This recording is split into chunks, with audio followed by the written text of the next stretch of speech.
তবে চিল্লাচ্ছে দেখুন দেখুন। এ সাবধানে কামড়াই না দেয়।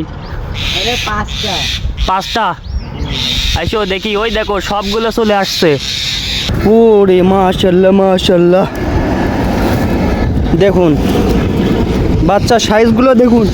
ওই দেখুন ওর মা উপর থেকে চিল্লাচ্ছে, মনে করছে আমি তার বাচ্চাগুলো নিয়ে যাব। এখানে কিন্তু অনেকগুলো বাচ্চা রয়েছে ভিতরে। এই যে আমাদের ফাইবার, এই ফাইবারের ভিতরেই তারা বাসা বানিয়েছে। এখন আমরা তো কাজও করতে পারবো না। গাইস দেখুন, আমরা এখানে ইন্টারনেটের কাজ করতে এসেছি। এই দিকে দেখতে পাচ্ছি আমাদের ফাইবারের ভিতরে পাখিতে বাসা করেছে। তো কি বাসায় কিছু আছে? বাচ্চা আছে নাকি? কিসের বাচ্চা হতে পারে? এখানে আমরা যতটা ধারণা করছি শালিক পাখির বাচ্চা আছে। ওই দেখুন তারের উপরে শালিক পাখি বসে রয়েছে, আমাদের দেখে তারে চিল্লাইতাছে, মনে করছে আমরা তার বাচ্চাগুলোকে মেরে ফেলবো, যার কারণে কিভাবে চিল্লাচ্ছে দেখুন দেখুন। এ সাবধানে কামড়াই না দেয়।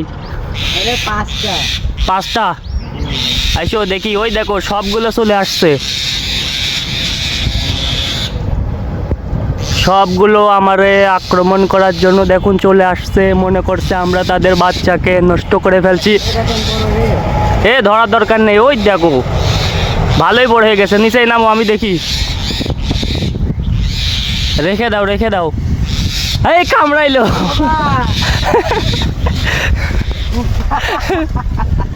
কামড় দিল।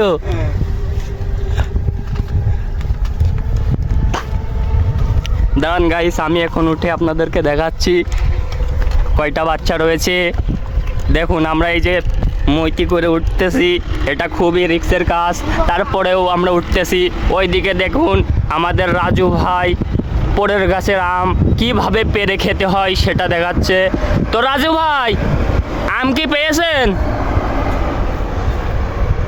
এদিকে কিন্তু আমাদের রাজু ভাই টুকটুক করে পরের গাছে ঢিল মারছে। ও ভাই শট, হোয়াট এ শট, দুইটা আম পেরেছে।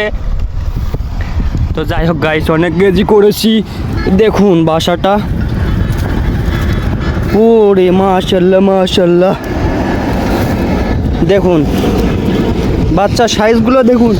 ওই দেখুন ওর মা উপর থেকে চিল্লাচ্ছে, মনে করছে আমি তার বাচ্চাগুলো নিয়ে যাব। এখানে কিন্তু অনেকগুলো বাচ্চা রয়েছে ভিতরে, ভিতরে আরও বাচ্চা রয়েছে।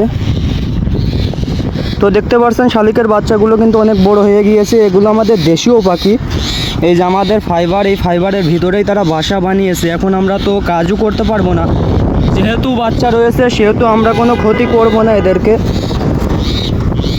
তো এদিকে দেখতেই পাচ্ছেন তার মা কিন্তু চিল্লাচ্ছে। দেখুন বাচ্চাগুলো কি সুন্দর, মাশাল্লাহ মাশাল্লাহ, অনেক সুন্দর সুন্দর বাচ্চা।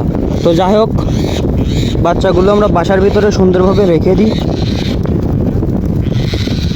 তো কিছু করার নাই ভাই। উরি বাবা রে বাবা, দেখছেন আমার ঠোকর দিতে চলে আসছিল। তো যাই হোক গাইজ, বেশিক্ষণ থাকবো না, থাকলে দেখা যাচ্ছে আমার কামড়ায় অবস্থা খারাপ করে দিতে পারে। এখন নেমে যাচ্ছি, বাচ্চাগুলো বাচ্চাদের মতো থাক। তো দেখা হচ্ছে পরবর্তী কোনো ভিডিওতে। সে পর্যন্ত সবাই ভালো থাকবেন আর চ্যানেলটা সাবস্ক্রাইব করে আমাদের পাশেই থাকবেন। তো দেখা হচ্ছে, আল্লাহ হাফেজ।